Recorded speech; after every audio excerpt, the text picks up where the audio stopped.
daawadayaal tani waa diyaarad helicopter ah oo aan duuliye lahayn waxay ka samaysan tahay kartoon waxayna ka soo maaxatay maskaxda arday da'yar ah oo ku sugan magaalada Muqdisho. maxamed cabdulle maxamed waa ardayga ay maskaxdiisa ka soo maaxatay sameynta iyo hal curinta diyaaradan aan duuliyaha lahayn ee ka samaysan aalado macmal ah oo laga sameeyay baakado iyo agab kale kuwaas uu ku matalayo diyaarad aan duuliye lahayn wuxuuna aaladan sameeyay isagoo adeegsanaya danab iyo fiilooyin uu ka saaray ashyaa kale oo la tuuray.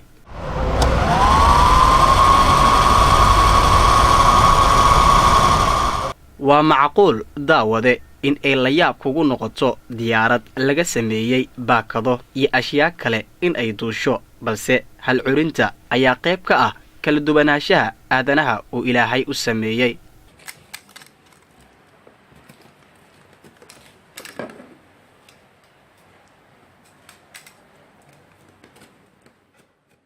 maxamed waxa uu hadda jarjarayaa sida aad u jeedaan baakado isagoo adeegsanaya farsamooyin u gaar ah si uu ugu soo saaro diyaarad helicopter ah oo duulaysa. diyaaradan ka samaysan baakadaha iyo waxyaabaha kale waxaa ka horeeyay kuwa kale oo isla asaga sameeyay balse midan uu tijaabinteedii ku guuleystay. imise bilood ayay ku qaadatay maxamed in uu sameeyo. diyaaradan waxay ka samaysan tahay sidaad arkaysaba kartoonkan hadda ku muuqda oo aan kooladan kula dhajiyay iyo qalab yar oo ku jira gudaha laba diinimo halkan ah iyo mid halkan ku jirta laba diinimo mid halkan ku beegan tahay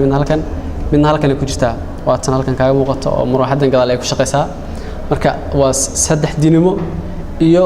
dabkaydiye ama dhagax oo halkan ku jira oo marka dabka u kaydiyo kadibna labada saddex diinimo dabka siiyo iyo marawaxadan aad arkayso intaas bay ka kooban tahay wax kale ma kuwa kale ka horeeyay laakiin tan waxaan ku sameeyay ilaa 2 bilood meelaha. waxa uu bartaa culumta mechanical engineering waana sanadka afraad ee jaamacadda wuxuu ku haminayaa in uu sameeyo diyaarad caadi ah oo ay dadka raacaan isla markaana uu noqdo injineer sameeya diyaaradaha waa haddii uu helo garab iyo warshad caalami ah. hadda waxaan bartaa sida arkayso mechanical engineering ayaan nahay kulliyadda engineering kan dhigtaa gaar ahaan mechanicalka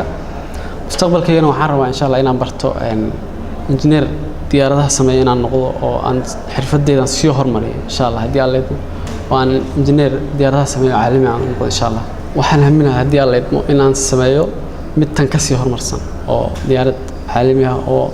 macquul ah oo aan ahayn kartoon iyo maxaan ku raacay waxyaabo macmal oo gacan ku sameeysa insha Allah waxaan rabaa inaan u gudbo tan waa bridge koowaad ama bundadii koowaad aan ugu gudbi lahaa aan ku soo gali lahaa macnaha saaxada injineeriyadda waan ku sameyn lahaa wax ka tan ka sii horumarsan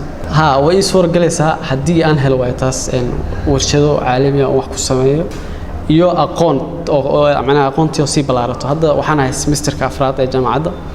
marka semesterka afraad hadaan ahayna wax badan ay dhiman waa waxbarashada marka in aan waxbarashadana si dhameystirto oo aan si hormariyo marka lana helo maxaan ku raaway warshada iyo meel waxaan ku hormarin karo oo macnaha fikirkeen ku soo bandhigi karo asla.